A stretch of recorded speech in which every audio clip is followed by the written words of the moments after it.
Alam mo ba na may kayamanan ng Pilipinas na nagbibigay ng ilaw sa milyong-milyong tahanan, pero tahimik na nasa panganib?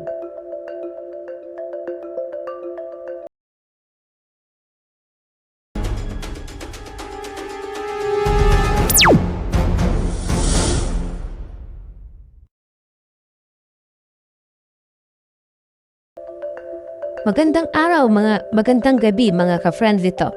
Ngayon, pag-uusapan natin ang Malampaya Natural Gas Project. Isang yaman ng Pilipinas na bihirang mapag-usapan pero napakahalaga sa ating bansa. At ang tanong ng marami, may connection ba ito sa tensyon sa West Philippine Sea at sa pang-aangkin ng China?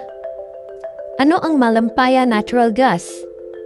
Ang Malampaya ay isang natural gas field na matatagpuan sa kanlurang bahagi ng Palawan.